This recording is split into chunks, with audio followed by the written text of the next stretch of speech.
मेरा नाम प्रवीण कुमार है और मेरी एज 63 साल है और मैं अनाज का व्यापार करता हूँ। मैं डेरावाल नगर में रहता हूँ।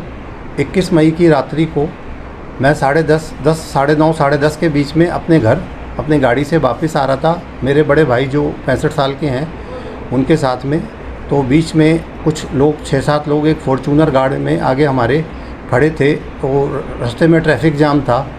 पहले निकलने के आफत में उन लोगों ने हमें उतार के मारना पीटना चालू कर दिया और मार पीट के हमारे को वहाँ घटना स्थल से अपनी गाड़ी से भाग गए।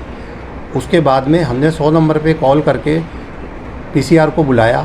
पीसीआर वालों ने लोकल थाने से पुलिस को बुलाया। लोकल थाने की पुलिस ने अगल बगल के मकानों से वीडियो फुटेज, सीसीटीवी फुटेज लेने को कहा। उस सीसीटीवी फुटेज में उन लोगों की मारती पीटती वीडियो कंप्लीट नज़र आ रही है और उनका गाड़ी नंबर भी उसके अंदर पता चल गया। तो उसके बाद में उन्होंने कहा कि उस फुटेज को देखने के बाद आप थाने में आके अपनी एफआईआर लिखाइए। इस बीच में हम थाने में जब गए तो हमारे को एफआईआर लिखाने में 1 घंटा तो पहले उन्होंने परेशान करते रहे।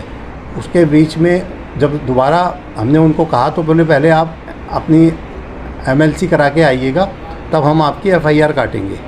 हम एमएलसी कराने चले गए। एमएलसी करा के जब लौटे तब रात के 1:10 हो रहे थे। तब उसके बाद उनसे कहा कि अब रात को इतना समय हो गया है, अब आप क्या देरी कर रहे हैं, हमारे को एफआईआर दो और अपनी कानूनी कार्रवाई करो। तब उन्होंने 1.5-2 घंटे हमारे को हरास करना चालू कर दिया और एफआईआर नहीं काटी उन लोगों के प्रति। इस बीच में हम पुलिस को लगातार फ़ोन करते रहे सारे हेल्पलाइन पे, जिसके हम पे सारे रिकॉर्ड है, जिसके हम आरटीआई में भी सारे रिकॉर्ड ले चुके हैं, रिकॉर्डिंग भी है। और उसके बावजूद ये लोग हमें टालते रहे एफआईआर करने में। फिर उन फ़ोन कॉलों से परेशान होकर हमारी शिकायत से 2:45-3 बजे एसएचओ ललित अहलावत अपने कमरे से बाहर निकला और मेरे को और मेरे भाई को और मेरे भाई के बेटे को घूंसों से मार पिटाई डायरेक्ट चालू कर दी। कोई बातचीत नहीं करी, कुछ पूछा नहीं और बोला किसको एफआईआर कटानी है उसको मैं बताता हूँ। और हमारी जेब से करीब तीनों की जेब में 40,000 रुपये के लगभग थे, वो उसने छीन लिए और कोई ज़रूरी कागजात थे वो सारे छीन लिए, जो कि हमें नहीं लौटाए। हमारे फ़ोन निकाल के जेबों से जब्त कर लिए, हमारे कपड़े फाड़ दिए और हमारे को बुला अपने एसआई वगैरह को बोला कि इनको थाने में उठा के बंद कर दो। और हमें पूरी रात उठा के वहाँ पे लॉकअप के अंदर लॉकअप के बाहर बैठा के बंद कर दिया और हमसे रात को कोरे कागजों पे साइन कराते रहे कई दफ़े। और उसके बाद में बड़ी हील उज्जत करके बड़े हाथ पैर जोड़ के सवेरे 8:30 बजे हमको छोड़ा।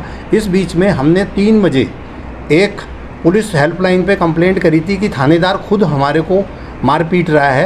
मीडिया के माध्यम से आप क्या कहना चाहते हैं, आपकी क्या मांग है?